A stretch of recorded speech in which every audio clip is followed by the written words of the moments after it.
ഈ ചങ്ങനാശ്ശേരിക്കാരൻ മണി അതിനോടല്ലേ താമസിക്കുന്നത്? അതെ സർ. ഏത് മുറി? 16. ഇങ്ങോട്ട് വിളിക്കാം സർ. വേണ്ട, പോയി കണ്ടോളാം. രാമു, സാറിന് 16 കാണിച്ചോട്. വരൂ സർ.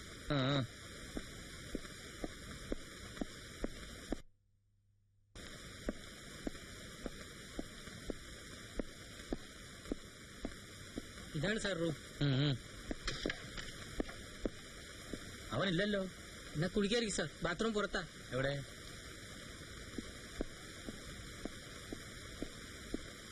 വിളിക്കാമോ സാർ?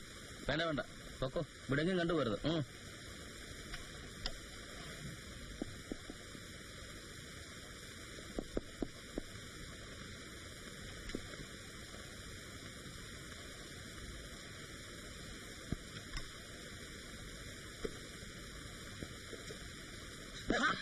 തുണി വെച്ച് കാണിക്കുന്നു, എടുത്ത് കൊടുക്കണ. എന്തിനാ സാർ ഇങ്ങോട്ട് വന്നത്? ഞാൻ അങ്ങോട്ട് പതിവ് എത്തിച്ചേക്കായിരുന്നല്ലോ. നാളെയല്ലേ 30-ാം തീയതി? അതോ ഇന്ന് വേണോ?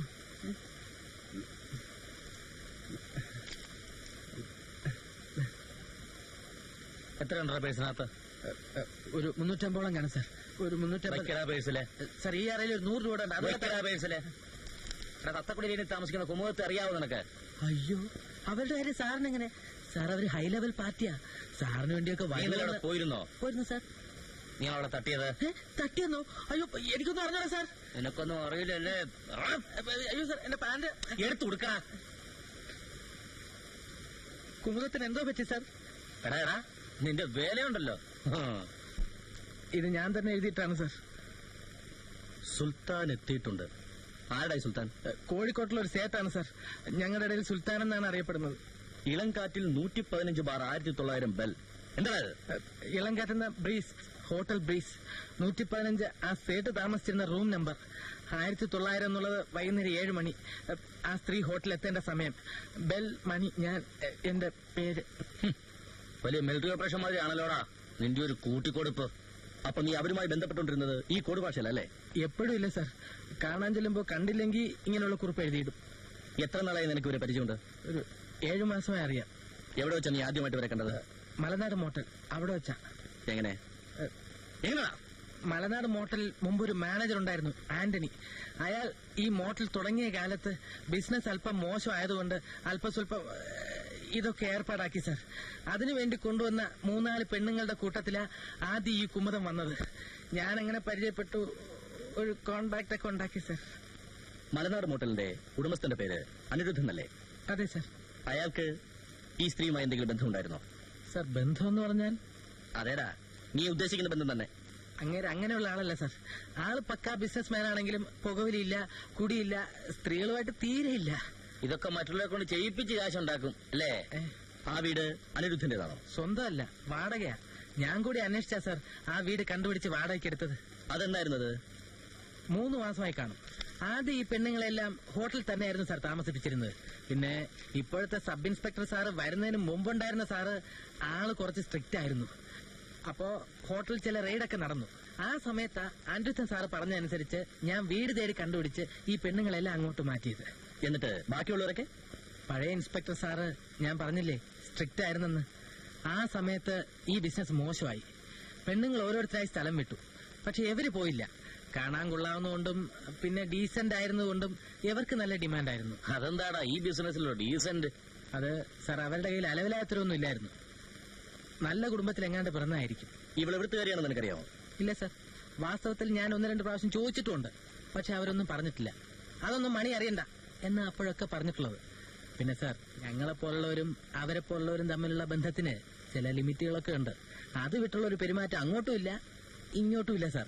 അതാണ് അതിന്റെ ഒരു. താൻ ഇവരുടെ വീട്ടിൽ മിക്കവാറും എല്ലാ ദിവസവും പോകുന്നല്ലേ പറഞ്ഞത്? എല്ലാ ദിവസവും ഇല്ലെങ്കിലും ആഴ്ചയിൽ 4-5 ദിവസമെങ്കിലും പോകുമായിരുന്നു. ഇവിടെ വന്നതിന് ശേഷം ഈ സ്ത്രീയുമായി ബന്ധപ്പെട്ടിരുന്നവരിൽ ഒരു നല്ല പങ്ക് നീ കൂട്ടിക്കൊടുത്തവരല്ലേ? അതുകൊണ്ട് ചോദിക്കുക, അവരെ കൊന്ന ആരാണെന്ന് നിനക്ക് വല്ല ഊഹമുണ്ടോ? ഇല്ല സാർ. എത്ര ആലോചിച്ചിട്ടും ഒരു പിടിയും കിട്ടുന്നില്ല. ഈ അടുത്ത കാലത്തായി ഇവരുടെ പെരുമാറ്റത്തിൽ സാധാരണമല്ലാത്തതായി എന്തെങ്കിലും കണ്ടിട്ടുണ്ടോ? അതിപ്പോ സാർ ചോദിച്ചപ്പോ തോന്നുന്നു എന്തോ ചില പ്രശ്നങ്ങൾ ഉണ്ടായിരുന്നെന്ന്. അങ്ങനെ തോന്നാൻ കാരണം? ഒരു 10 ദിവസം മുമ്പ് മലനാട് മോട്ടിൽ ഒരു പാർട്ടി വന്നു. ആര്? എറണാകുളത്തുള്ള ഒരു ബിസിനസ്സുകാരനാ. മുമ്പും കുമുദുമായിട്ട് ബന്ധപ്പെട്ടിട്ടുള്ള ആളാ. അയാളുടെ കാര്യമല്ല ഞാൻ പറഞ്ഞുകൊണ്ട് വരുന്നത്. ഞാനന്ന് വീട്ടിൽ ചെന്ന് ഇവരൊരു ടാക്സിയിൽ കൂട്ടിക്കൊണ്ടുപോയാ ചെയ്തത്. ഞങ്ങൾ അവിടെ ചെന്നിറങ്ങുമ്പോ അനിരുദ്ധൻ സാറ് ഹോട്ടലിന്റെ കൗണ്ടറിന്റെ അടുത്ത് നിൽക്കുന്നു. ഹലോ, അതെ അതെ, കോൺഫറൻസ് എറണാകുളത്ത് ചെന്നല്ലേ? അതെ, ഞാൻ എയർപോർട്ടിൽ വരാം. ഞാൻ വന്ന് മീറ്റ് ചെയ്തോളാം. എയർപോർട്ടിൽ ഞാൻ ഉണ്ടാകും. അതെ അതെ, അങ്ങനെ ചെയ്യാം. ആയിക്കോട്ടെ. Just A minute. എടാ മണി, ഇവിടെ വാ. എനിക്ക് അവളോടൊരു കാര്യം പറയാനുണ്ട്. എന്റെ റൂമിന്റെ അവിടെ വെയിറ്റ് ചെയ്യാൻ പറയും. ശരി.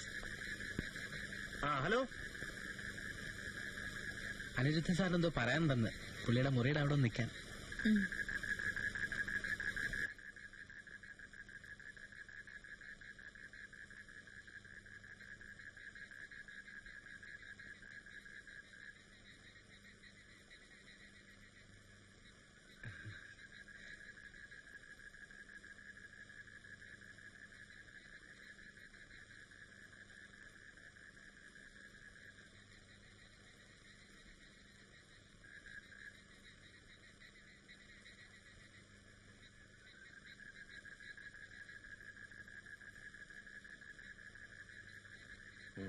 അകത്ത് വരൂ.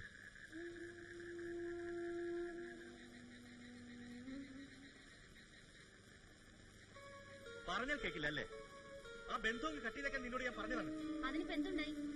അയാളുടെ അളിയൻ ഇവിടെ ഫോൺ ചെയ്തിരുന്നു. നീ എവിടെ താമസിക്കുന്നതെന്നൊക്കെ ചോദിച്ചു. എനിക്ക് ഈ പൊല്ലാപ്പനൊന്നും പറ്റത്തില്ല. നീ വേറെ എവിടെന്ന് വെച്ചാ പോയി താമസിക്കും. ഇല്ലെങ്കിൽ ഇവിടുന്ന് സ്ഥലം വിടാൻ നോക്ക്. അങ്ങനെയൊന്നും ഭീഷണിപ്പെടുത്തണ്ട. ഞാൻ ആരുടെയും ചെലവിലൊന്നല്ല കഴിയുന്നത്. പിന്നെ ഞാൻ നിർബന്ധിച്ചിട്ടല്ലല്ലോ അയാൾ എന്റെ അടുത്ത് വരുന്നത്. അയാളുടെ ഇഷ്ടമാ. വരണ്ടാന്ന് പറയേണ്ട കാര്യം എനിക്കില്ല.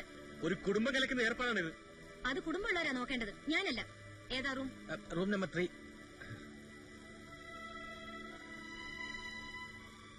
ആരുടെ കാര്യമായിരിക്കും അനിരുദ്ധം പറഞ്ഞത്? ഒരു ഊഹവും ഇല്ല സാർ. ഇത് 10 ദിവസം മുമ്പാണെന്നല്ലേ പറഞ്ഞത്? അതെ സാർ. നീ എപ്പോഴാണ് ഇവരെ അവസാനമായി കണ്ടത്? അത് സാർ, ഈ ചത്തെന്ന് പറയുന്ന ദിവസം വൈകിട്ട് തന്നെയായിരുന്നു. മലനാട് മോട്ടലിൽ ഒരു കസ്റ്റമർ ഉണ്ടായിരുന്നു. ഈ പാർട്ടി വരുമെന്ന് തലേന്ന് ഞാൻ അവരോട് പറഞ്ഞിരുന്നതാ.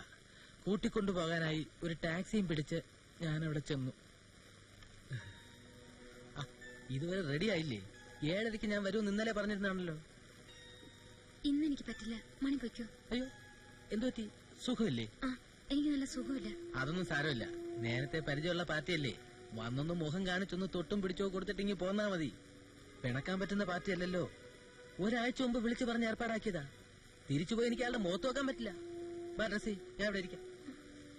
മണി പോകും. ഇന്ന് എനിക്ക് വരാൻ പറ്റില്ല. അങ്ങനെ പറഞ്ഞ എങ്ങനാ? എന്റെ വാക്കിന് ഒരു വിലയില്ലേ? അവിടം വരെ ഒന്ന് വന്നിട്ടെങ്കിൽ പോലെ. ഞാൻ വരില്ല. മണി നിൽക്കണ്ട. ഇതെന്തോ പറ്റി? അകത്ത് വേറെ ആരെങ്കിലും ഉണ്ടോ?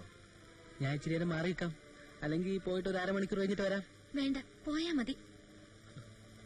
വലിയ ചതിവായിപ്പോയി. ഞാൻ പോയി വേറെ ആളെ നോക്കാം. അല്ലാതെ ഇപ്പോ നാളെ കോഴിക്കോട്ടുനിന്ന് സ്റ്റേറ്റ് ചിലപ്പോ വന്നേക്കും. വന്നാ ഉടൻ ഞാൻ ഇവിടെ വിവരം അറിയിക്കും. അകത്താരോ ഉണ്ടായിരുന്നെന്ന് തന്നെയാ സാർ എന്റെ ബലമായ സംശയം. കുമുദം താമസിച്ചിരുന്ന വീട്ടിൽ വെച്ചും കസ്റ്റമേഴ്സിനെ സ്വീകരിക്കാറുണ്ടായിരുന്നു? അത് പതിവില്ലായിരുന്നു സാർ. ആ കാര്യത്തിലൊക്കെ അവർക്ക് ചില ചിട്ടകളൊക്കെ ഉണ്ടായിരുന്നു. പിന്നെ തീർത്തും അങ്ങനെ ആയിരുന്നു എന്ന് ചോദിച്ചാൽ എനിക്ക് പറയാൻ പറ്റില്ല സാർ. ആ മുറിയിൽ നിൽക്കുന്ന ആളിനെ ഒരു പ്രാവശ്യം ഞാൻ അവിടെ വെച്ച് കണ്ടിട്ടുണ്ട്. അതെന്തായിരുന്നു?